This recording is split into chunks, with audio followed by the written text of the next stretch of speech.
Hey guys, it's Mauricio once again with you guys, and today we're going to go ahead and talk about scaling in specifically on this pair today, which is USD CAD. And the reason why is because we have news coming up for USD CAD. As you can see, we have rate statements, which is very, very important on USD CAD. It's going to be affecting the CAD pairs. Now, going on Friday, we have NFP, which is one of the most important news, or one of the news that most people know about. Overall, I'm more on the bias when it comes to rate statements. I prefer rate statements than NFP. But since it is on the same week with the same pair, which is CAD, we're going to go ahead and analyze USD CAD. And during this analysis, I'm going to go ahead and show you guys exactly how it is that you can scale in, because scaling in is very important. Now, how many times have you guys placed a trade and it just goes the direction you want it to, but then you're thinking, wow, I should have placed bigger trades? Or also sometimes that you guys are scared of placing a trade in a certain area where it's at because you know it might go up a little bit higher, right?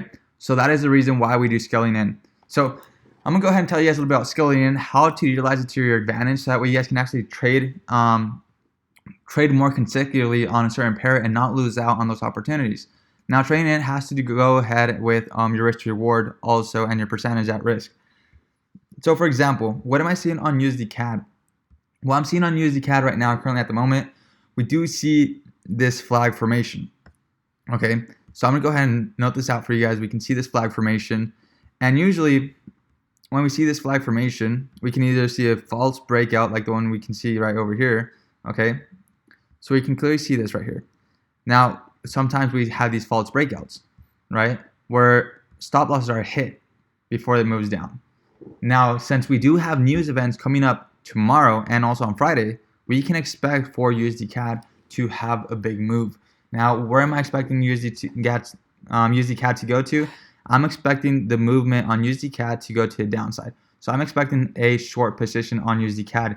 But how am I going to take this in consideration based off of my trading style, right? I'm going to be looking for areas where I can potentially enter. Now, we do know that this entry level, it is a very important level because we have created a point of interest, and I don't want to miss out on this trade, right? Especially because the risk to reward is phenomenal. And right here, if we were to go ahead and place a trade from here to where our first take profit would be, it'd be about over here.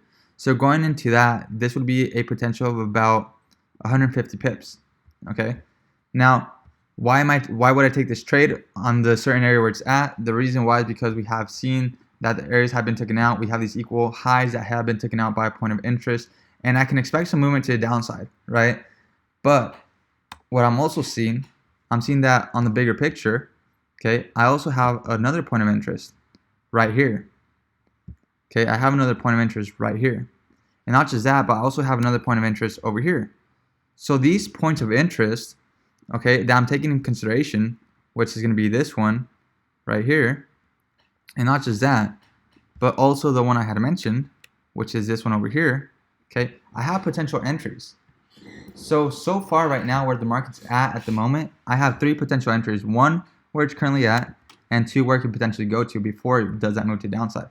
Now, why am I saying that I can expect the market go a little bit higher to this point of interest or over to this point of interest? The reason why is because of the technique and the way I trade when it comes over to institutional points. We gotta know where liquidity is at and where most people have their stop losses. So I don't want to go ahead and take the risk and only take the trade from over here and it potentially going over to this area and then dropping, or just only taking the potential trade from here when I know it could have gone to this area and then dropped, right? So I'm going to take in consideration all 3 levels, okay? And usually what I do, I look for psychological levels. So in this case, I'm going to go ahead and round this up to psychological level. A psychological level on this one would be 1.33500, right?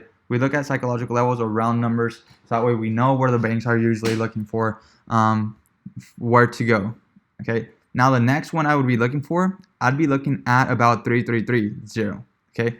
3330. That'd be another level I can potentially be looking into. So now we have 2 potential entries, and counting the one where we're currently at. So we're currently at this level, and I look for it also a round number.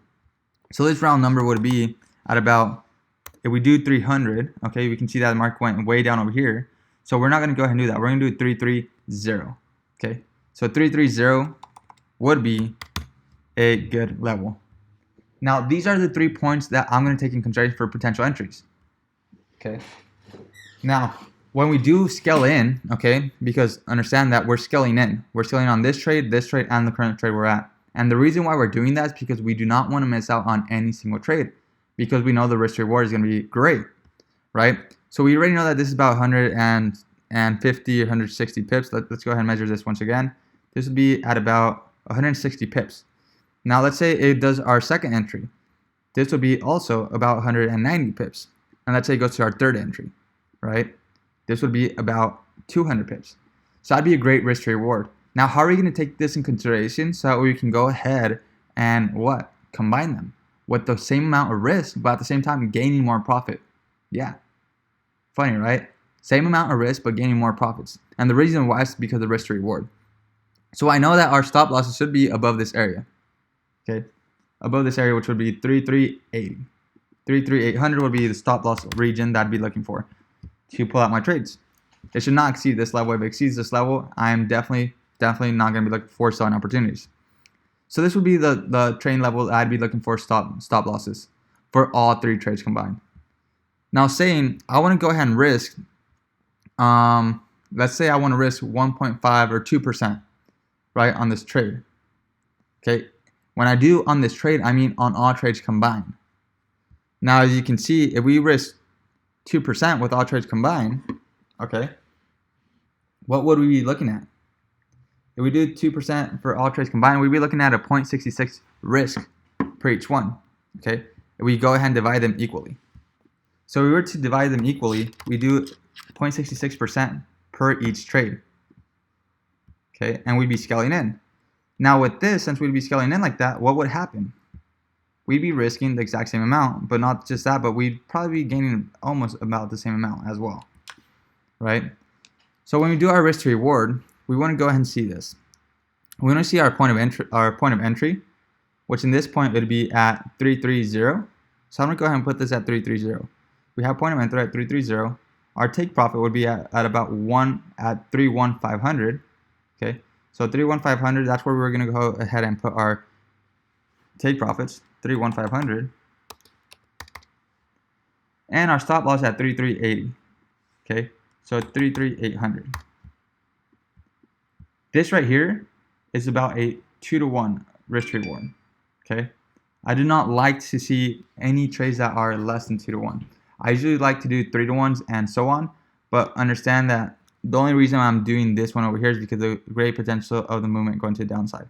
Okay, and I could expect for it to go a little bit lower, potentially over to this region. So if we go ahead and do it where I actually want it to go to, it'd be at about 31.300. So let me go ahead and just round this up to 31.300. So entry level, it's take profit, 31.300. Perfect. Now we're looking at a 2-to-1 risk to reward. Now going over to the next one, which would be this right here. Okay, same stop loss, which would be at stop loss level at 33800. Okay, our entry level is at 33500. So we'd have to put our entry level at 33500. And our take profit would have to be the exact same one as this one, which would be 31300. 31300. And this is giving us about a 4-to-1 risk to reward. Okay, so here we're seeing a 2-to-1, here we're seeing a 4-to-1. And now when we go over to the last trade that we could potentially be looking for to enter, we'd be looking at about probably about 6 or 8-to-1 risk to reward. So what would we have to do? We'd have to go ahead and put the same coordinates when it comes to stop loss and take profits. So I'd be stop loss 33800. Our entry would be the entry that we found over here, which would be at 33500. So entry would be at 33500. And 33500. And our stop loss would be at 33800. So we're going to go ahead and put our take profit 31300, stop loss 33800, and entry. Perfect. Here we're seeing about a 7-to-1 risk to reward. Now, if we were gaining, okay, we were to put the same amount of risk on each one, okay, if I win this one, this first trade, and only this one activates, what would happen? I'd gain about 1.33%. So I'd be gaining 1.33%. on this trade itself. Now, when I go over to this trade itself, okay, what I'd be gaining would be this is 4-to-1 risk reward. So I'd be gaining a 2.64%. 2.64%. Okay, we can see at the market we're getting more gains on this. Okay, now when we go to this one that's a 7-to-1, okay, if it's a 7-to-1, we'd be gaining about 4.62%. 62%. Okay. Now, what's the benefit of doing or being able to scale in? The benefit of scaling in is helps us maximize our profits while at the same time keeping our minimum drawdown, our minimum loss. Because we got to understand that within all these trades, we're risking, okay, only a certain percentage, which is a total of 2%. Okay, we're risking a total of 2% on all three trades combined. Now, what can we do so that we can still lose only 2%, but gain more than what we had mentioned, right? If we win all trades and they were all to hit, how much would we be looking at on growth? We'd be looking at a combined growth of about 8.59%. So growth of 8.59% when all trades hit. Okay, this is total growth. So total risk and total growth. If we just scale in without understanding how to properly scale in. Okay, now understanding how to properly scale in is by knowing how to maximize these wins while keeping the same amount of risk. How can we do that? Well, the way we would be able to do that, we can clearly go ahead and minimize, okay, our risk on this one. So we know that's 2%. We can go ahead and probably put over here a 0.25% risk. Okay, so if I was to put a 0.25% risk over here, 0.25% risk, okay, then that would leave me with what? That would leave me with 1.75%. What that means that I would be able to put in this area 0.75% risk instead of 0.66, and that will leave me over here with a 1% risk instead of a 0.66%. Now I'm going to go ahead and delete these 0.66 so that way we do not get confused. But as you can see, instead of risking 66%, 0.66 will risk 0.75. Instead of risking 0.66% on this one, we'll risk 0.1. And instead of risking 0.66 on this one, we'll be risking 0.25. So all combined, it is still a 2% risk. Okay? Now moving forward, what happens with the risk reward? On this one, since it's a 2-to-1, we'd be gaining 8.50% growth if our take profit is, right? Now moving on to the next one, we'd be looking at about a 1.5% growth. 1.5% growth on this trade alone. And going to the last one, we'd be looking at a 7% growth for this trade. So that is why it is very important to understand how to scale in, because what we did, we were able to improve our profits, okay? Instead of only gaining 8.59% for all trades hitting take profit, we were able to go ahead and gain 9%. Okay? Now it might not seem like a lot, it's a 0.50% growth more. Okay? And at the same time, what happens when you do this, you're able to understand how to take entries from before, okay? What happens is that when you have fear of missing out, this is what you can do, okay? Because a lot of people go through FOMO, fear of missing out, right? And the reason it is because they know it's really good, but they know it might go over here. They know this one's really good, but they know it might go over here. So what do? You combine all three. You look at a total risk for all three with the same stop losses, okay? And then go from there. And actually, now I'm looking at this one closely, you can clearly see that our stop loss was out of the area. So this is actually a 7-to-1. Okay. Sorry, it was still the same amount.